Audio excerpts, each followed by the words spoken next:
So this woman, she sent us this picture right here of an alleged Bigfoot footprint. She says it was twice as big as her woman's size 9.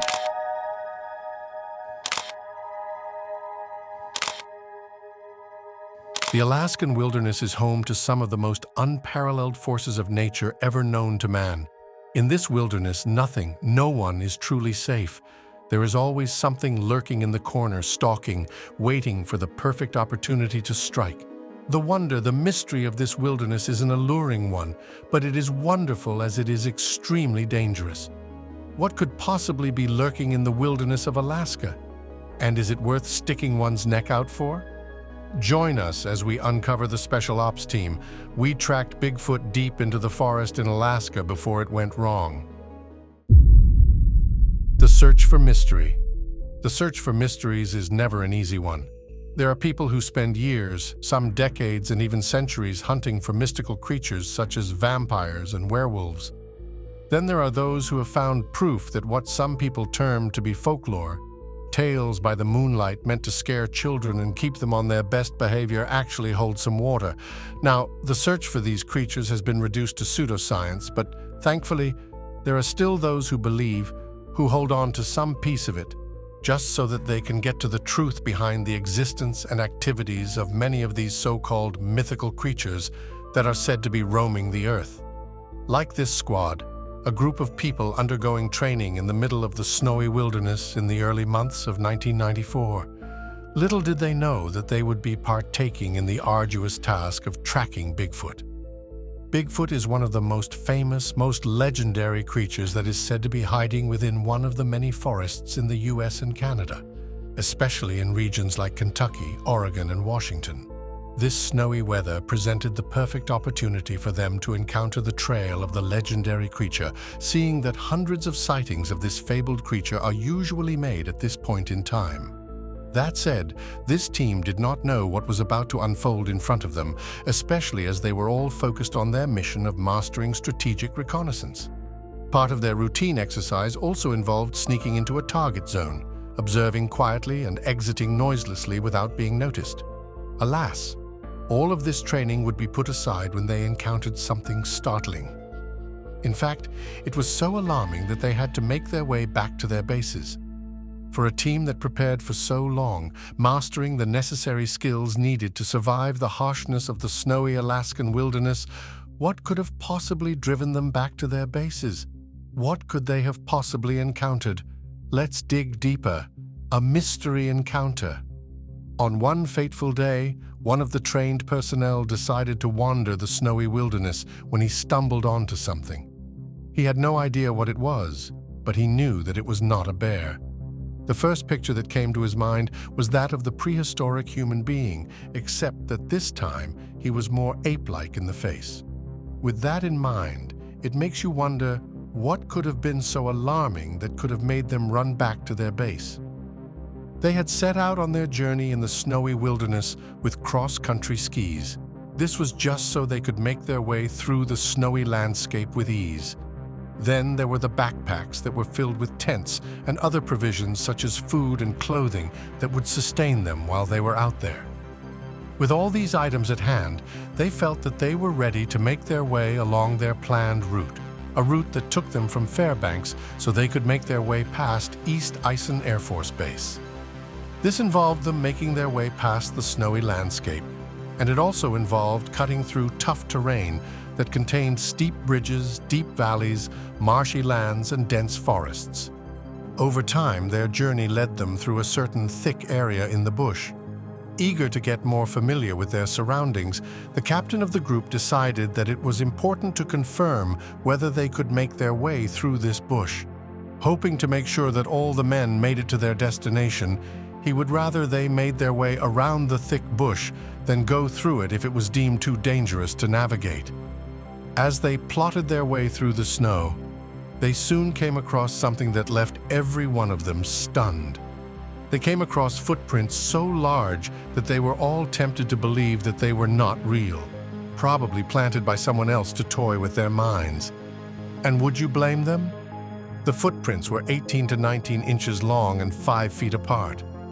What kind of behemoth could have made such a footprint in the snow? One thing they could tell from the prints, though, the creature, whatsoever it was, moved efficiently in the snow. At that time, the snow had completely covered the entire landscape. After many hours of deliberating on what could have made such footprints, they decided that it was not human at all. One of the soldiers tried to replicate the pattern that was before them, but he only fumbled. As they took evidence of the image before them, the soldiers started to wonder what sort of creature could have done this. From the footprint mark, it was definitely clear that the feature was able to move through the snow with precise speed and agility that could possibly not be achieved by a human. The captain and his men were not ready for what they had just come across, and understandably, this added a twinge of mystery to the routine that the squad had gotten themselves adapted to.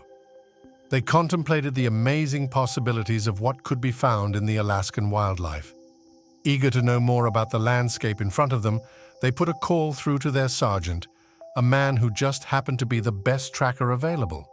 Now that they had gotten the service of the best tracker, how would they track and hunt down this mystery creature for the group? Tracking the myth.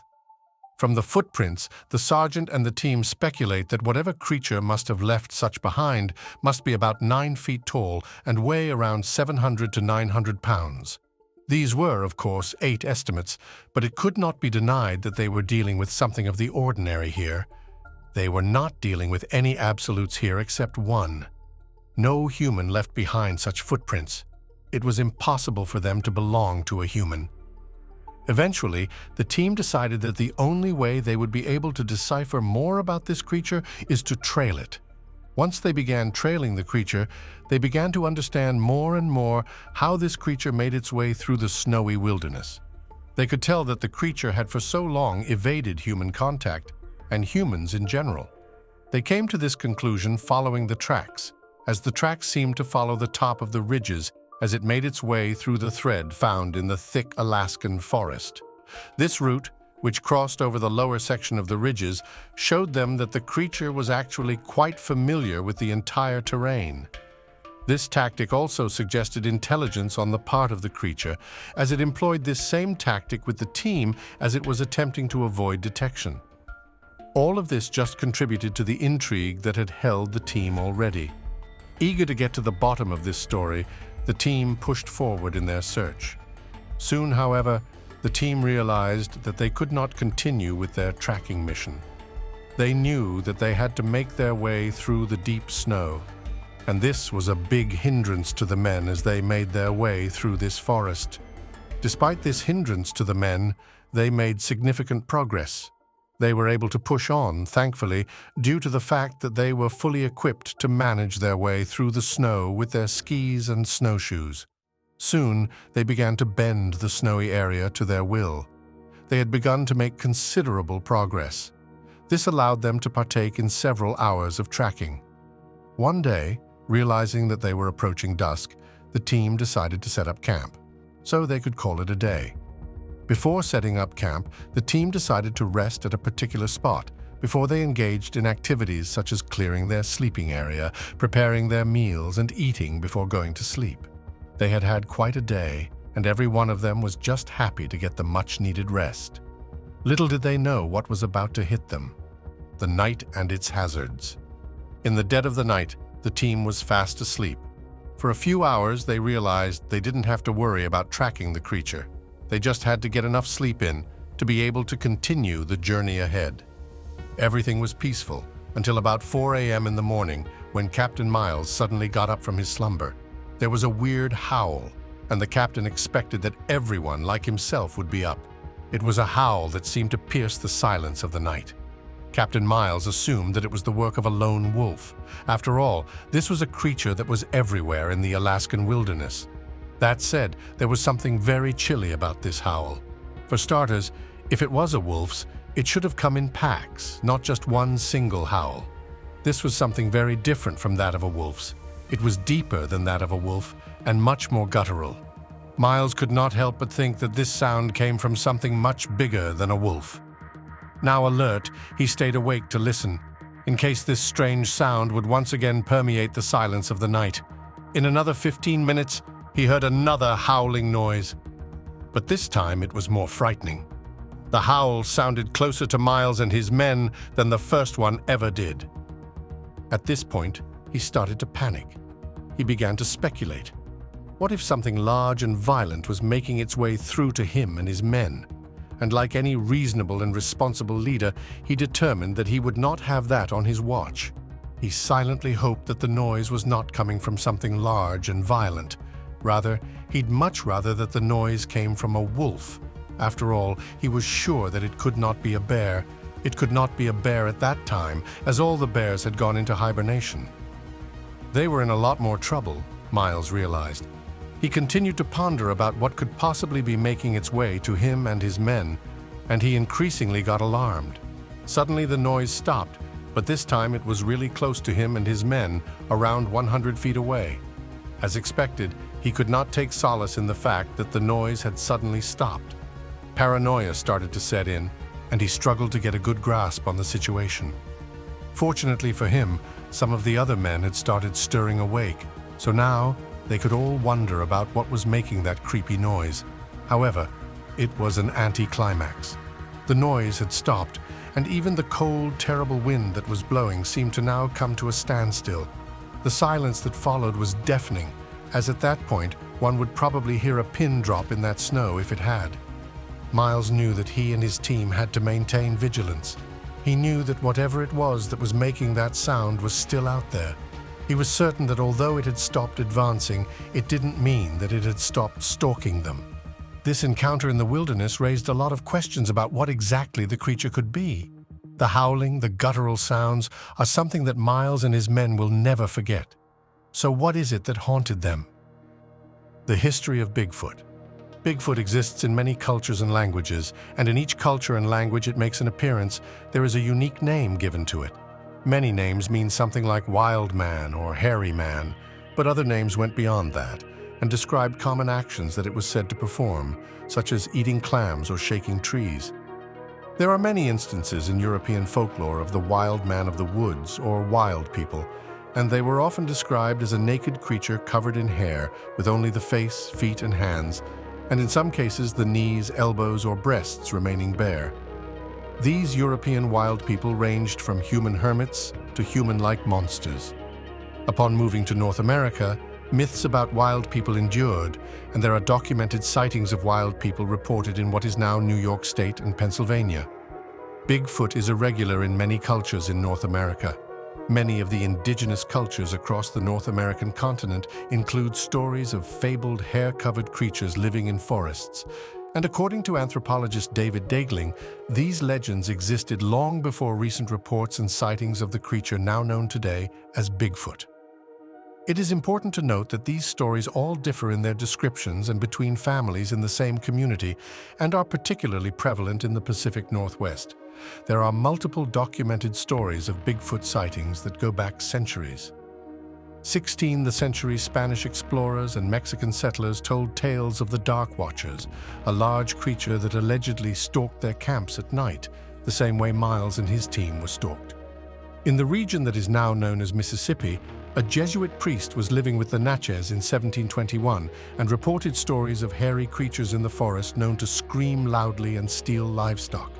The screams described all the match the howls that Miles and some of his team members heard. In 1929, Indian agent and teacher J.W. Burns, who lived and worked with the Chehalis First Nation, published a collection of stories titled Introducing BC's Hairy Giants, a collection of strange tales about British Columbia's wild men as told by those who say they have seen them, in Maclean's magazine. The stories offered various reports of wild people, including an encounter a tribal member had with a hairy wild woman who could speak the language of the Douglas First Nation. Burns coined the term Sasquatch, roughly translating to hairy man. According to Burns, the hairy men are a people. Burns describes the Sasquatch as a tribe of hairy people whom they claim have always lived in the mountains in tunnels and caves. The Canyon Incident. On July 16, 1924, an article in the Oregonian made national news when a story was published describing a conflict between a group of gold prospectors and a group of ape men in a gorge near Mount St. Helens. The prospectors reported meeting some guerrilla men near their remote cabin. One of the men, Fred Beck, indicated that he shot one of the creatures with a rifle. Later that night, they reported that they came under attack by the creatures, who were said to be strong enough to lift and throw large rocks at the cabin, damaging the roof and knocking Beck unconscious. The men fled the area the following morning, and after they reported what had happened, the U.S. Forest Service investigated the site of the alleged incident. The investigators found no concrete evidence of the event and concluded it was likely a made-up lie. Stories of large, hair-covered bipedal ape men or mountain devils had been a persistent piece of folklore in the area for centuries prior to the alleged incident. Today, the area is known as Ape Canyon and takes center stage in the lore of Bigfoot. The Ape Canyon has etched itself in gold in Bigfoot lore all over the world. However, just one story cannot build up such faith in the existence of such a creature. So what are other sightings of Bigfoot that have been written in gold? The Patterson Gilman film. What is probably the most famous Bigfoot sighting was caught on camera in 1967. The Patterson Gilman film is a minute-long video that appears to show a female Bigfoot, who was later nicknamed Patty, walking through a clearing in Northern California. To this day, this film is still often held up by those who believe in the existence of Bigfoot as the best piece of evidence for the creature's existence. The scientific community, however, have overwhelmingly dismissed the film as showing a person wearing a costume. The film continues to polarize beliefs in the existence of this creature. There are some in the scientific community that believe in the existence of Bigfoot. Jeffrey Meldrum, a professor of anatomy and anthropology at Idaho State University and author of Sasquatch Legend Meets Science, is one of the few scientists to publicly back the film and the existence of Bigfoot. Meldrum told Live Science that not only is he convinced the film is real, but he believes that the passage of time has put even more credibility to the film. One of the major criticisms the film faced was the creature's walk. It was criticized in the 1960s for being too human, but this argument does not hold water, according to Meldrum. Meldrum argues that subsequent scientific discoveries such as Lucy, an extinct 3.2-million-year-old human ancestor, reveal our ape-like ancestors walked upright, so there's now a scientific justification for the creature's human-like gait. This, to him, provided the justification for the creature's upright walk.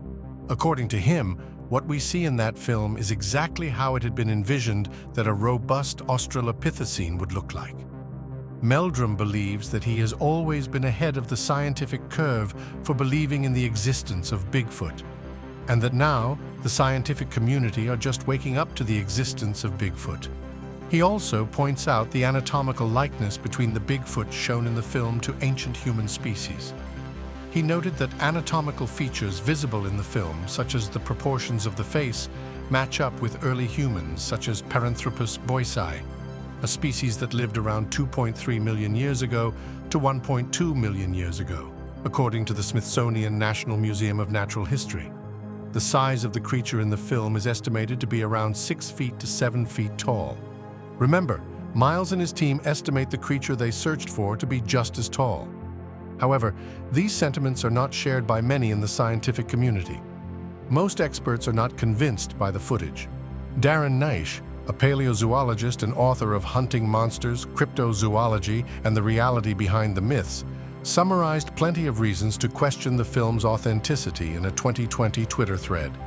Most notably, he highlights that Patterson, who shot the film, had already turned Bigfoot into a money-spinning operation before releasing it.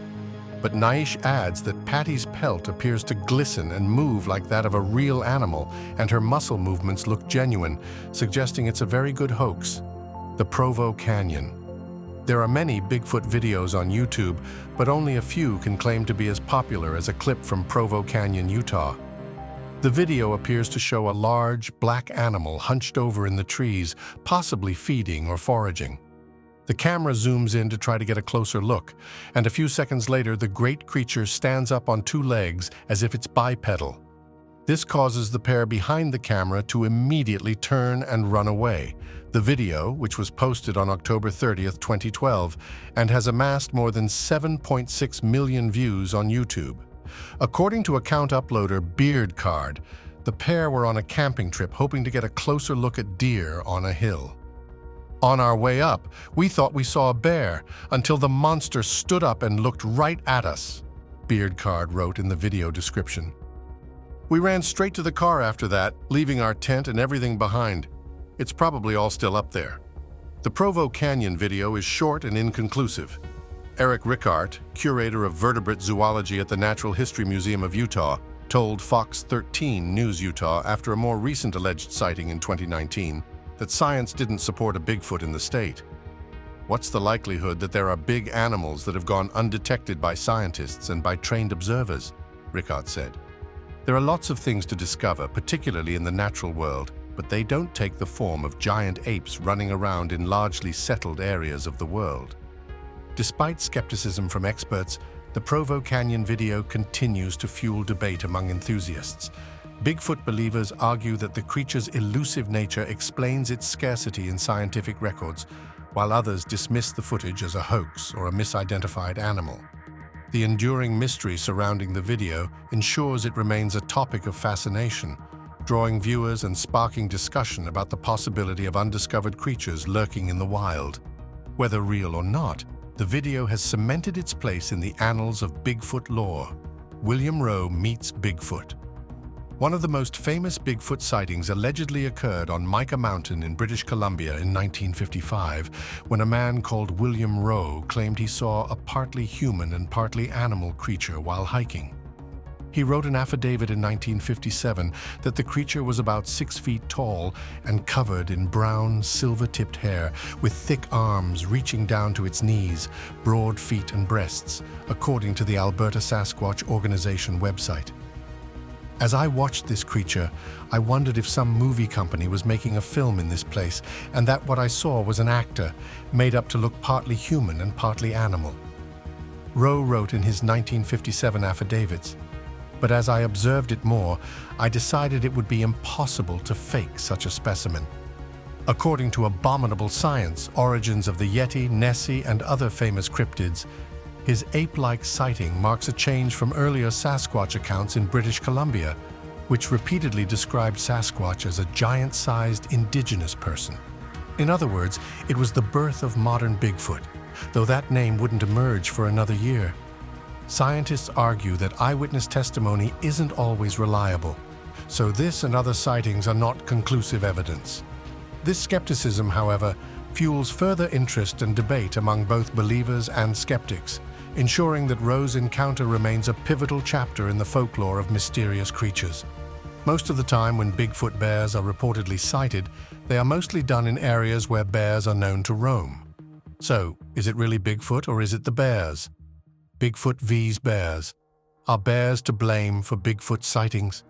This is a question that has lingered in the minds of millions all over the world.